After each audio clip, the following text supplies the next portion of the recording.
വളരെ സന്തോഷം തരുന്ന ഒരു വാർത്തയാണ് ഇപ്പോൾ നമ്മൾ കേൾക്കുന്നത്. എന്തെന്ന് വെച്ചാൽ ആഗോളതലത്തിൽ റിയൽ ടൈം ഡിജിറ്റൽ പണമിടപാടിൽ ഇന്ത്യയാണ് ടോപ്പ് എന്നുള്ളത്. അതായത് UPI എന്ന് എല്ലാവരും കേട്ടിട്ടില്ലേ? അതായത് യൂണിഫൈഡ് പേയ്മെൻറ്റ് ഇൻ്റർഫേസ്. UPI പണമിടപാടുകളിൽ അല്ലെങ്കിൽ റിയൽ ടൈം ഡിജിറ്റൽ പേയ്മെൻറ്റ് പണമിടപാടുകളിൽ ACI റിപ്പോർട്ട് അനുസരിച്ച്, ACI 2024 റിപ്പോർട്ട് അനുസരിച്ച് ഇന്ത്യയുടെ ആഗോളതലത്തിൽ ഇന്ത്യയുടെ സംഭാവന എന്ന് പറയുന്നത് 49% എന്നുള്ളതാണ്.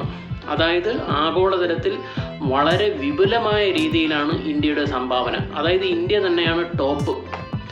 അപ്പോൾ ഈ പറയുന്ന UPI പണമിടപാടിൽ ഈ ഇടയ്ക്ക് ഒരു സോഷ്യൽ മീഡിയ വഴിയെല്ലാം ഒരു തെറ്റിദ്ധാരണപരമായിട്ടുള്ള ഒരു കാര്യം പറഞ്ഞു പരത്തുകയുണ്ടായി. അതായത് 2000 രൂപയ്ക്ക് മുകളിൽ UPI പണം ഇടപാട് നടത്തുന്നതിൽ 2000 രൂപയ്ക്ക് മുകളിലാണെങ്കിൽ GST ചുമത്തുമെന്നുള്ളത്. പക്ഷേ ഇത് വളരെ തെറ്റായിട്ടുള്ള ഒരു കാര്യമാണ് കേട്ടോ. കാര്യം ഒരിക്കലും 2000 രൂപയ്ക്ക് മേളിൽ ഇപ്പോൾ പണമിടപാട് നടത്തുമ്പോൾ ഒരിക്കലും GST ചുമത്തുന്നില്ല എന്നുള്ളതാണ്. അതായത് central board of direct taxes ഇത് റിമൂവ് ചെയ്തു എന്നുള്ളതാണ്. അതായത് 2020 ജനുവരി മുതൽ central board of direct taxes ഈ ഒരു കാര്യം റിമൂവ് ചെയ്തു. അതായത് 2019 ഡിസംബർ 30 ഒരു ഗസറ്റ് വിജ്ഞാപനത്തിലൂടെയാണ് ഇത് റിമൂവ് ചെയ്തത് central bank of direct taxes.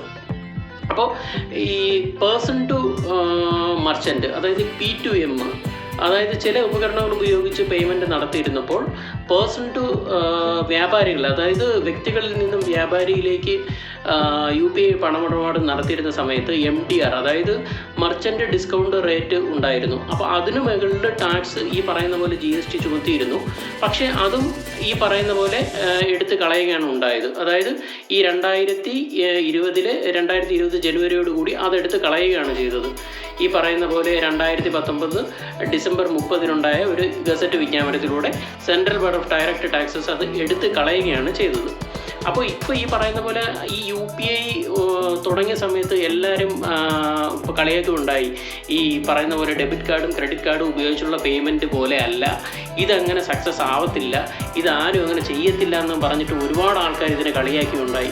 പക്ഷേ അതിനെ എല്ലാം തീർച്ചയായിട്ടും നല്ല ചുട്ട മറുപടി കൊടുക്കുന്ന രീതിയിലാണ് ഇപ്പോൾ ഈ റിസൾട്ട് ഉണ്ടായിരിക്കുന്നത്. അതായത് 2024 മാർച്ചിൽ 24.77 ലക്ഷം കോടി രൂപയുടെ റിയൽ ടൈം പേയ്മെൻറ്റാണ് നടന്നിരിക്കുന്നത്, റിയൽ ടൈം ഡിജിറ്റൽ പേയ്മെൻറ്റാണ് നടന്നിരിക്കുന്നത്. അതായത് കഴിഞ്ഞ വർഷം 21.96 ലക്ഷം കോടി ആയിരുന്നെങ്കിൽ ഇപ്പോൾ 24.77 ലക്ഷം കോടി രൂപയിൽ എത്തി നിൽക്കുന്നു.